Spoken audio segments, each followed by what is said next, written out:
My friends, let us come together for a few moments in quiet recognition of that presence which goes before us, accompanies us, and remains even when the world appears loud and demanding. Let us rest in the awareness that there is, at this very instant, an invisible something within you and within me and within all life that lives us, sustains us, moves us, and reveals itself when we turn toward it in stillness. Now, I want to speak with you about something that touches almost every sincere seeker who has walked this spiritual path. It is a matter that has puzzled many, discouraged some, and confused nearly all at one time or another. It is this: how is it that men and women who have awakened to spiritual truth, who have studied, prayed, meditated, who have touched moments of illumination, still find themselves suffering, still anxious, still fearful, still troubled? How can it be that one who has glimpsed the infinite still trembles before a bank statement, a diagnosis, an argument, or an uncertain tomorrow? It is not because you lack devotion. It is not because you lack sincerity. It is not because you have failed spiritually. No, it is because a subtle, almost invisible habit has continued to operate within you, a habit carried over from the old way of living, a habit that almost every sincere student brings with them. It is the habit of seeking second.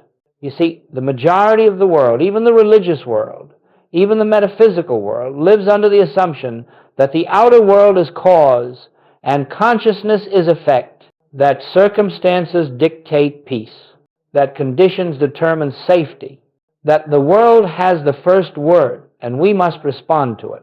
And when this assumption remains, even after spiritual awakening, the individual continues to suffer, not because truth is absent, but because truth is not yet first in their consciousness. This is why a person may meditate in the morning, feel uplifted, and yet fall into fear when the day's first problem appears. It is why someone may have felt the presence of God one moment, and in the next feel abandoned by that same presence. It is why a person may seek God with their mind while their heart trembles before the world. There is no fault in this. It is the human experience, but it is not the spiritual way. For the Master said, "Seek ye first the kingdom of God." And it is in this one passage that the entire mystery is revealed. First, not second. First, not after the fear is felt. First, not after the problem is analyzed. First, not after the mind has exhausted itself with planning, defending, resisting, or worrying. You see, the suffering of the spiritually awake does not arise because they lack the kingdom. The kingdom is fully present within them.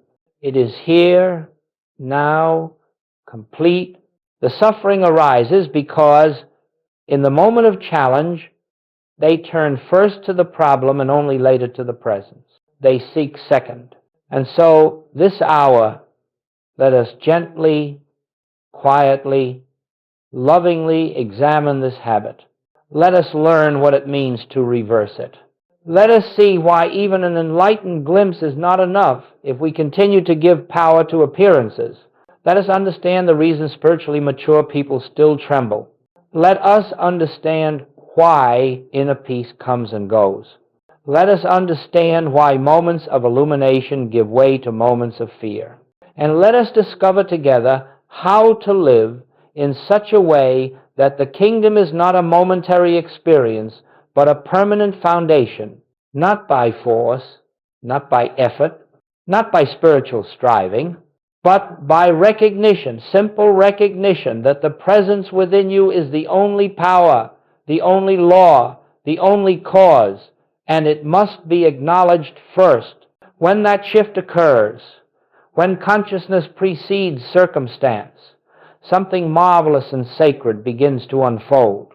You find that you no longer live at the mercy of the world. You no longer tremble at threats, nor lean on appearances for reassurance. You begin to live from the inside out. This then, my friends, is where our journey begins, with a simple understanding that the reason spiritually awake people still suffer is not because truth is hidden from them, but because they have not yet learned how to make truth first. When that shift occurs, when consciousness precedes circumstance, something marvelous and sacred begins to unfold. You find that you no longer live at the mercy of the world. You no longer tremble at threats, nor lean on appearances for reassurance. Not by force, not by effort, not by spiritual striving, but by recognition, simple recognition that the presence within you is the only power, the only law, the only cause, and it must be acknowledged first.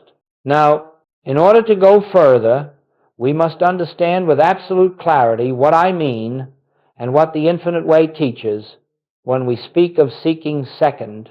This is not a phrase to be taken lightly. This is not an accusation aimed at human imperfection. This is not a moral failure to be corrected. It is a description of a conditioned habit of consciousness, a deeply ingrained reflex of the human mind that responds to appearances as if they were powers, laws, or causes. To seek second means this: you look to the world first, and you look to God second. You may not do this consciously. You may not do this deliberately, but observe carefully within yourself, and you will see how subtly and automatically it happens. A bill arrives, and immediately the mind begins calculating, a symptom appears, and fear rises before you even realize it. A relationship becomes strained, and the heart tenses in self-defense. A career disappointment unfolds, and the mind begins creating future scenarios of loss. In each of these examples, the world is consulted first. The condition is granted power first. The appearance is acknowledged before the presence is recognized. This is seeking second. Seeking second is the moment you say, consciously or subconsciously, here is a condition that has power over my peace. Seeking second is the moment you believe that something external can determine your inner state. It is giving authority to the appearance and treating the presence within you as the afterthought. And yet, it is not your fault. You were trained to believe that appearances are real. You were trained to believe that matter is cause. You were trained to believe that circumstances dictate experience. You are undoing centuries of conditioning. But listen now. Quietly, this is what the Master pointed to when he said, "Seek ye first the kingdom of God." He did not mean seek the kingdom after thinking through the problem. Seek the kingdom after you have reacted emotionally. Seek the kingdom after the fear has already taken root. No, he meant seek the kingdom before you look at the world, before you engage the problem, before you analyze the situation, before you react, because only when consciousness is placed first do you perceive the world rightly. Seeking second is living as if the world is cause and God is effect. Seeking first is living as if God, presence, consciousness, spirit is cause, and the world is effect. This is the entire difference between spiritual freedom and spiritual struggle. Now, observe this very carefully. You can read every scripture in the world. You can meditate daily. You can know all the mystical truths of every tradition. And yet, if in the moment of need you turn first to the appearance, all the truth you know will be placed in second position, and it cannot help you. Truth must be first in your consciousness to become effective. It is not enough to know truth. It must be recognized before the mind engages the problem. This is why a person may say, "I know God is with me," and yet tremble before a doctor's report. They know truth intellectually, but they seek it second experientially. A person may say, "I know supply is infinite," and yet go into panic when money appears limited. They believe truth conceptually, but they look first to the bank account as their God. This is why spiritually awakened people still suffer. Not because they lack truth, but because truth is placed second. My friends, this is the great realization. Seeking second is the only remaining cause of suffering for the spiritually awakened. Seeking first is the doorway out of it. Let this settle into your heart gently. Let it illuminate something in you. Let it reveal where, in your own life, appearances still occupy the first position in your consciousness. We will explore next why this habit persists even after profound awakenings, deep insights, and genuine spiritual devotion. Let us continue in the stillness that is gathered here. For only in stillness can we discern the subtle movements of the inner life. Only in stillness can truth be recognized, not as an idea, but as a living presence. They believe truth conceptually, but they look first to the bank account as their God. Why is it that even those who have awakened, even those who have touched the presence, still look to circumstances first? Why is this habit so persistent? Why does it arise almost automatically, even in advanced students? The reason is simple yet profound. You have spent a lifetime, indeed many lifetimes, trained to believe the outer world is the authority before you ever took a spiritual step, before you ever heard the word consciousness. Long before you sensed the presence within you, the mind, the body, and the nervous system were taught to react to appearances as if they were powers.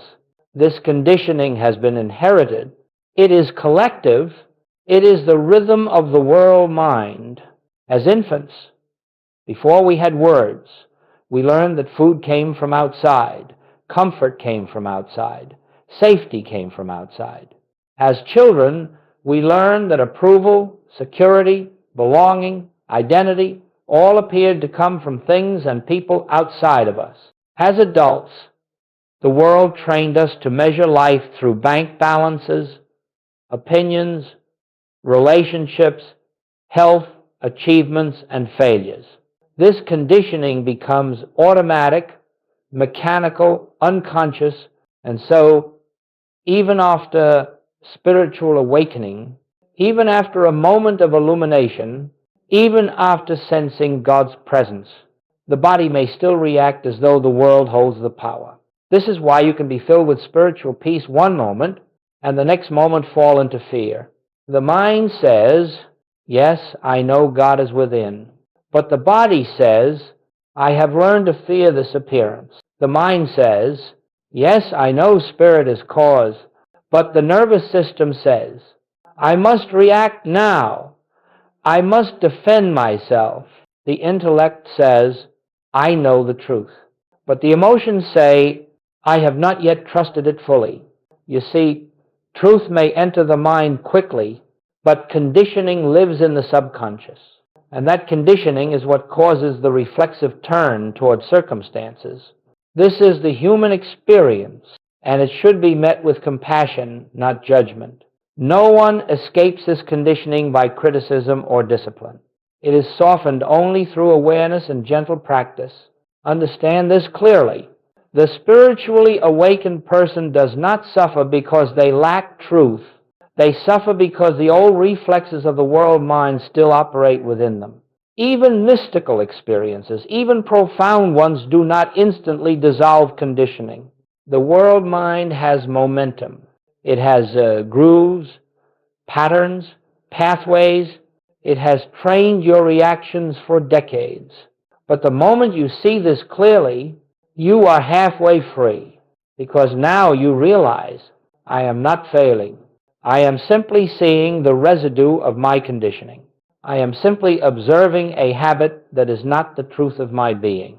Goldsmith would often say, do not fight the mind, recognize it, observe it, smile at it. For the moment you observe the reflex loses power.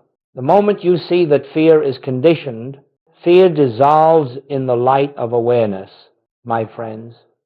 This is why even those who have awakened still look to circumstances first, because the habit of seeking second is older than your conscious spirituality.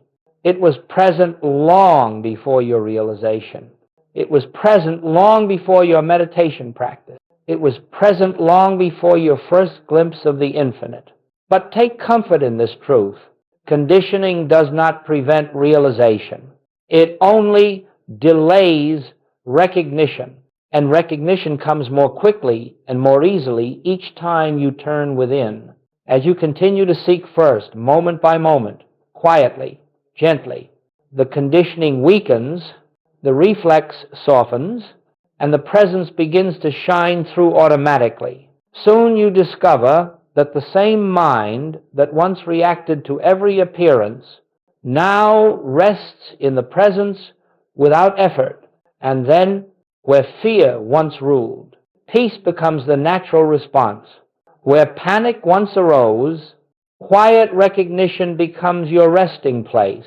Where the world once dictated your inner state, spirit becomes the only authority. This is the beginning of freedom.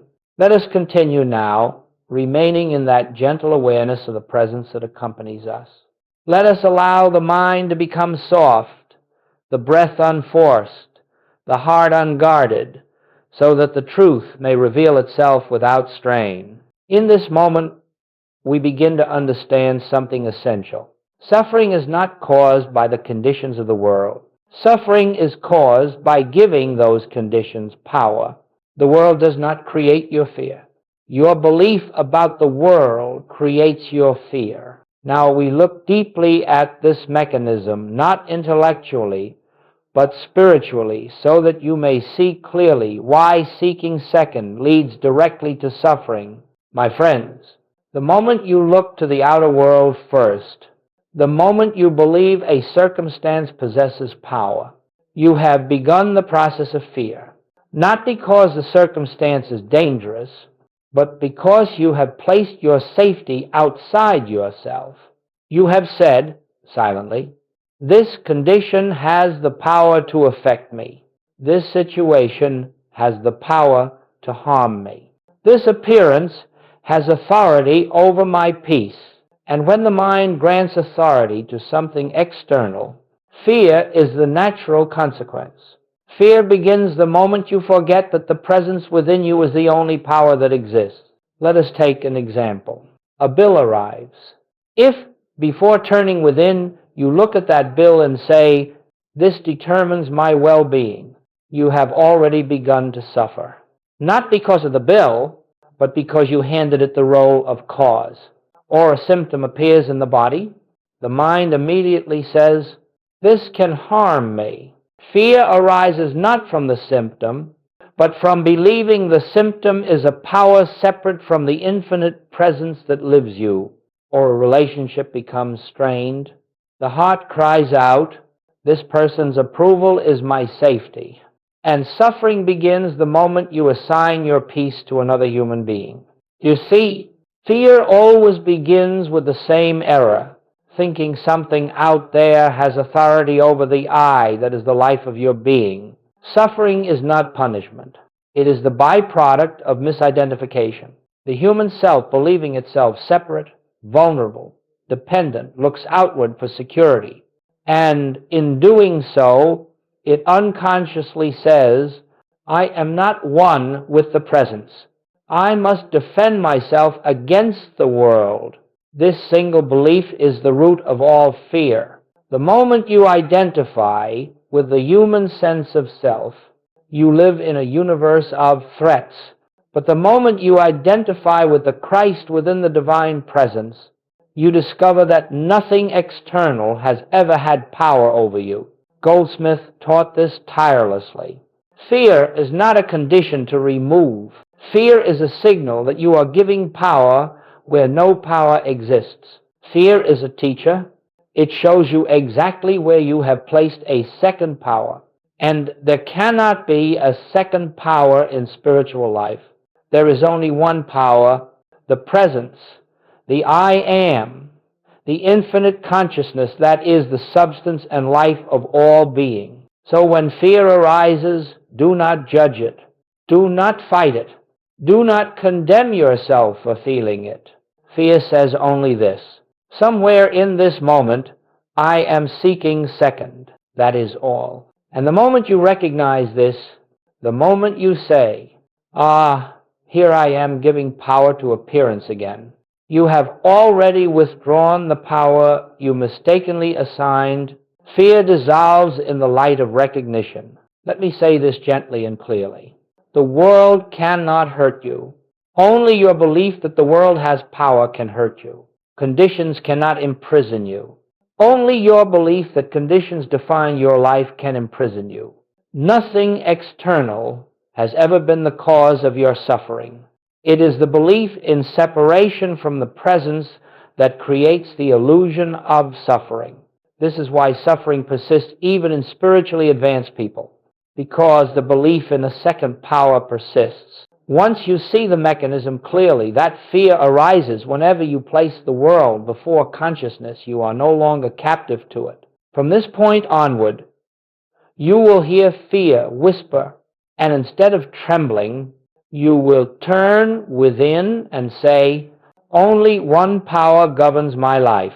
Only one presence animates my being. Nothing external can add to me or take from me. I seek first the kingdom, and in that recognition, fear loosens its grip, peace returns, and the inner kingdom reveals itself silently, gracefully, naturally. For fear exists only in the belief that something outside the one can threaten the one, and that is impossible. Let us continue now, gently, as if we were sitting together in the quiet of early morning, when thought is slow, when the heart is receptive, when the presence is near enough to touch. We have spoken of seeking second. We have spoken of the reflexive turn toward appearances, and we have seen why suffering follows. Now we come to the great reversal, the turning point of the spiritual life, the moment in which you begin to make the inner reality your first impulse, your first recognition, your first resting place. My friends, if you understand this one principle and live it, your entire experience of life will begin to shift. To seek first the kingdom means, before you look at the problem, you return to the presence. Before you speak, you turn within. Before you react, you pause. Before you plan, you become still. Before you let the appearance define your state, you recognize the infinite as the source and substance of your being. This is not a technique. It is not an affirmation. It is not a mantra. It is a movement of attention, a quiet turning from the world to the truth at the center of your being. Let us make this very practical.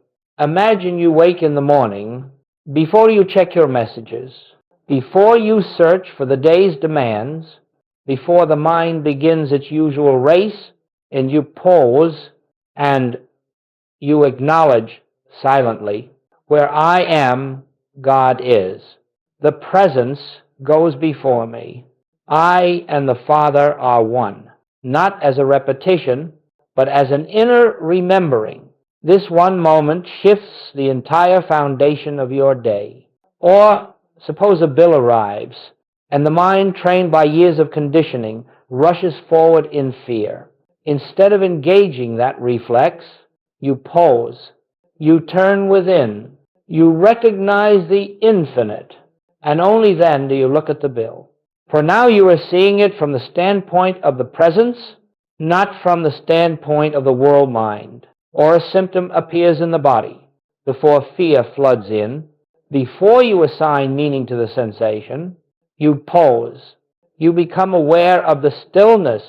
You touch, even briefly, the truth that spirit is the life of your being.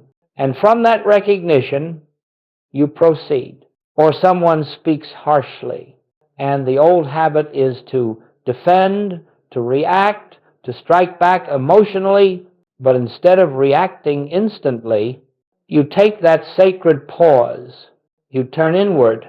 You remember the presence within you and the presence within them. And from that foundation, a gentler response arises. This simple turning is the entire secret. Seeking first the kingdom is not an event. It is a habit of consciousness, a new reflex, a new default. It is learning the holy art of pausing before the world can claim your attention. This reversal, this turning of priorities cannot be forced. It grows naturally the way a flower turns toward the sun. The more you do it, the more effortless it becomes. Now listen closely. When you seek first the kingdom, you are not trying to make the presence change the condition. You are not trying to attract a better outcome. You are not using God to alter the world. For now you are seeing it from the standpoint of the presence, not from the standpoint of the world mind. Now listen closely. You are simply re-establishing your true standpoint, the standpoint from which you can see correctly.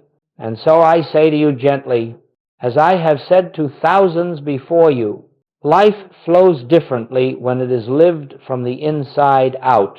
When you seek first the kingdom, you are not trying to make the presence change the condition. You are not trying to attract a better outcome. You are not using God to alter the world. Practice the pause. Practice the turning. Practice the inward glance before the outward response. Even a moment of recognition is powerful enough to shift the trajectory of an entire situation. Even the lightest touch of the presence is enough to weaken the grip of appearances. Over time, this turning becomes natural, instinctive, unforced, and then you find yourself living in peace without trying to create peace. You find harmony unfolding without chasing harmony. You find solutions appearing without seeking solutions. You discover that the kingdom you sought was never absent. It awaited only this gentle reversal, this new ordering of priorities in which consciousness, not circumstance, becomes first. This is the essence of the spiritual life. This is the pathway to freedom. This is the great reversal. Let us continue now, my friends, with a deep breath into the silence that already surrounds us. For in the silence, we touch the dimension of life that is untouched by circumstance, untouched by fear, untouched by the noise of the world. In this hour, we come to a principle of profound importance, one that stands at the heart of the infinite way, and one that every sincere seeker must eventually understand: the practice of non-reaction. Now, when I use that phrase, I do not mean suppression. I do not mean that you should numb yourself or pretend that appearances do not arise or that emotions do not move through the body. No, that is not the way of truth. The practice of non-reaction is the spiritual art of not granting power to what appears. It is not the absence of activity. It is the absence of inner resistance, the inner refusal to bow before the world mind. You see, every appearance that arises before you, a bill, a diagnosis, a conflict, a disappointment, comes with a silent suggestion. This has power over you. This demands your fear. This requires your immediate emotional response. And the human mind, conditioned by centuries of survival instinct, reacts almost before the stimulus is even seen. This is the world mind, the collective hypnotism of humanity, using your nervous system as its instrument. But once you begin the practice of non-reaction, you break that hypnotism. You dissolve the world mind at its root. The world mind can only function through your reaction. If you do not react, if you hold still, even for a breath, its power collapses. This is why Goldsmith taught, this is the world mind, the collective hypnotism of humanity, using your nervous system as its instrument. But once you begin the practice of non-reaction, you break that hypnotism. You dissolve the world mind at its root. Now, let us make this practical, because spirituality that cannot be lived in daily life is merely philosophy. Suppose a sudden fear rises in your chest. Before you do anything, before you attempt to fix the feeling, before you try to think your way out of it, you pause. This pause is your sanctuary. This pause is your protection. This pause is your return to the kingdom within. You turn inward, not trying to fix fear, but acknowledging the presence that stands untouched behind the fear. You do not deny the appearance, but you also do not give it your inner allegiance. Or suppose someone speaks to you harshly. The human mind leaps to defend, to justify, to attack. But the spiritual mind says, be still. Recognize the Christ within them. Recognize the Christ within yourself. And so you pause. You soften inwardly.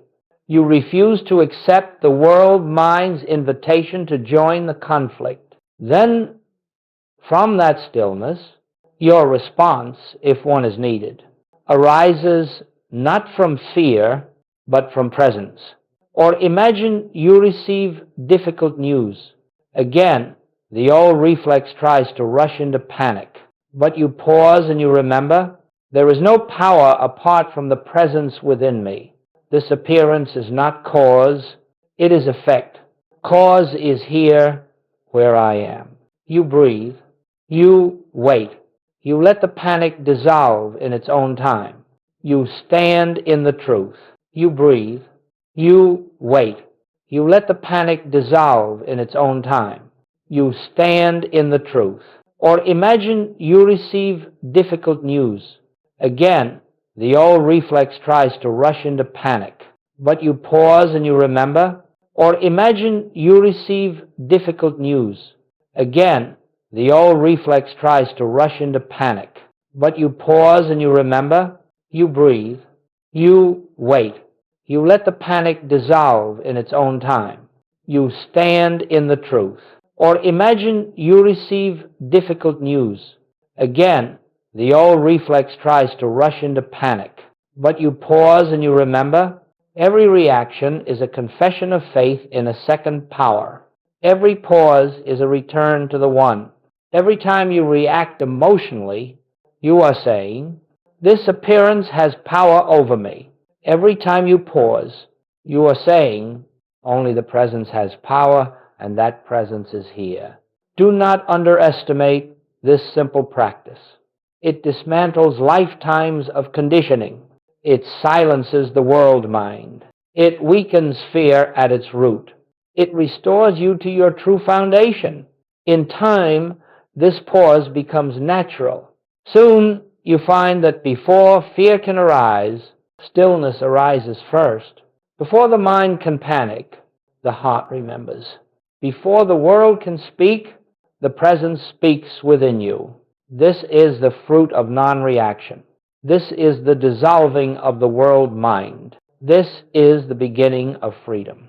Let us continue now, gently, as though the world had stepped aside for a moment and left only you, and the presence that breathes you, sustains you, and lives you. In this section, we cross an inner threshold, a shift so profound, it marks the difference between spiritual striving and spiritual realization.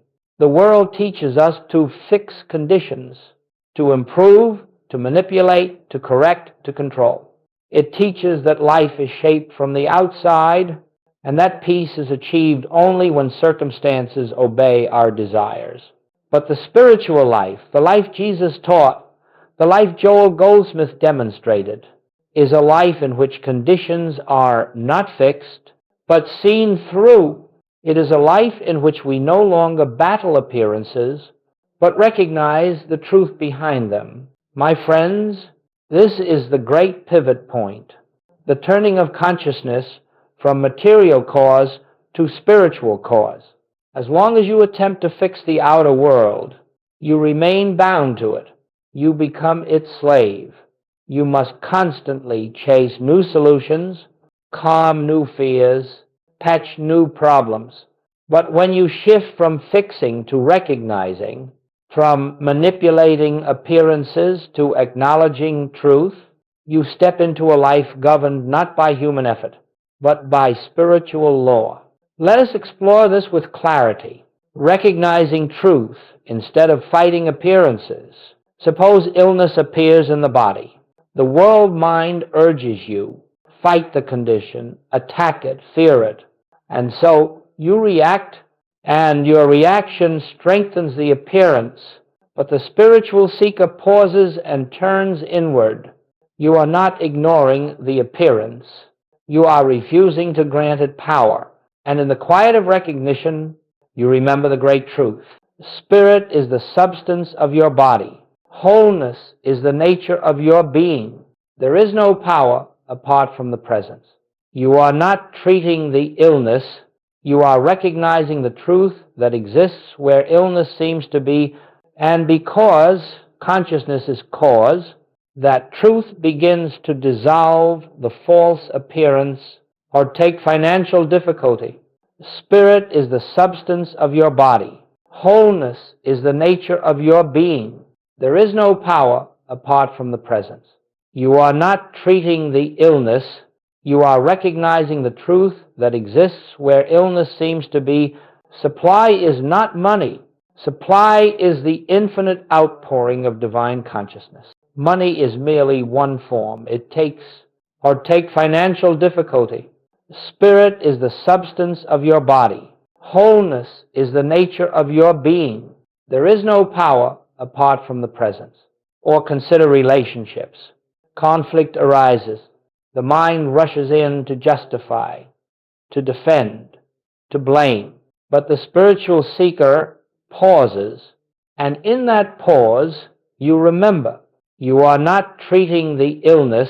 You are recognizing the truth that exists where illness seems to be. You are not fixing the relationship. You are recognizing the truth behind the appearance of discord. Or consider relationships. Conflict arises. The mind rushes in to justify, to defend, to blame. But the spiritual seeker pauses, and in that pause, you remember. Or consider relationships. Conflict arises. The mind rushes in to justify, to defend, to blame. But the spiritual seeker pauses, and in that pause, you remember. But appearances have no life of their own. They are shadows cast by thought, expressions of a belief in separation. Every condition you fight gains strength. Every condition you see through dissolves. This is the secret. This is why Joel Goldsmith insisted. We do not treat conditions. We recognize truth. Truth does not change the appearance. Truth reveals that the appearance never had reality. This is the shift from a life of fixing to a life of seeing. Recognition is not thinking, it is awareness. Now, let me say something gently. Recognition is not an intellectual affirmation. It is not repeating words. It is a quiet inner knowing. It is resting in the presence. Until you feel the stillness beneath the problem, it is abiding in the truth until the appearance loses its authority. You are not trying to change the world. You are seeing the world from the standpoint of the infinite. From that standpoint, all problems become shadows, and truth becomes the only reality, the fruit of recognition. When you begin living from recognition instead of reaction, life becomes simpler, quieter, more aligned. You find yourself acting without urgency, responding without fear, making decisions without anxiety, moving through life from the inside out, and conditions begin to change without your effort because they are no longer fueled by belief. This is the beginning of spiritual mastery. Not mastery over the world, but mastery over illusion. You no longer live to fix appearances. You live to abide in truth, and truth becomes the shaping power of your life. This is the shift that Jesus demonstrated. This is the shift Joel Goldsmith lived. This is the shift now awakening in you. Let us continue, my friends, in the same stillness that has accompanied us through this journey. Let the mind grow quiet now. Let the body rest. Let the heart soften. For what we enter here is not merely an idea, but a way of life, a way of being, a way of living from a dimension beyond human effort. The world teaches us to live by effort, to strive, to struggle, to plan, to push, to force outcomes through will and labor. The world says, your life is only as secure as your ability to fight for it. And so humanity lives in exhaustion, spiritually tired, mentally burdened, physically strained, trying to make life conform to desire through effort. But in the spiritual life, in the life Jesus demonstrated and Joel Goldsmith embodied, there is another way, a way called grace. Grace is not reward. Grace is not divine favoritism. Grace is not something dispensed from above. Grace is the natural activity of the One Presence. When the human self stops resisting, stops manipulating, stops trying to live life by personal will, and so humanity lives in exhaustion, spiritually tired, mentally burdened, physically strained, trying to make life conform to desire through effort. The world teaches us to live by effort, to strive, to struggle, to plan, to push, to force outcomes through will and labor. The world says, your life is only as secure as your ability to fight for it. Grace is the activity of divine consciousness. You are not here to manage the universe. You are not here to manipulate people, to rustle circumstances into alignment, to force your life into shape. You are here to awaken to the presence that lives you and to let that presence express itself as harmony, peace, and unfoldment. Grace is simply this: God living its own life as you without your interference. Human effort interferes. It says, I must fix this. Grace whispers, be still. It is already done. Human effort says, I must reach my goals. Grace says, your path is unfolding perfectly. Human effort says, I must protect myself. Grace says, there is no power apart from the presence. Human effort says, I must make things happen. Grace says, allow what is already moving through consciousness to appear. The shift from effort to grace is the shift from separation to oneness. The end of personal will, listen carefully now. As long as you believe you are a separate self, a little human mind navigating a dangerous world, you will live by effort. Effort belongs to the sense of separation. But the moment you recognize, I and the Father are one, effort dissolves naturally. In that recognition, you do not become passive. You become aligned. Your actions no longer come from fear, but from inner guidance. Your decisions no longer come from force, but from quiet knowing. Your steps no longer come from anxiety, but from the rhythm of the infinite moving through you. Where human will once led, grace now flows. Examples of living by grace. Let us bring this into lived experience. A business challenge arises. The old habit is to scramble, strategize, tighten, fear, but grace begins with inner stillness. You turn within. You acknowledge the presence, and from that recognition, an idea arises.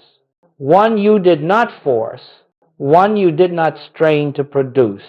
That idea is grace in action. Or a relationship enters conflict. The old habit is to defend, argue, resist. But grace begins with non-reaction. You turn within. You feel the stillness beneath the emotion. And from that stillness, words arise, soft, clear, healing. Those words are grace in action. or the body presents a condition, human effort rushes to fear and control. But grace begins with recognition. You turn within and acknowledge, Spirit is the life of my being. Wholeness is my reality. You do not try to heal the body.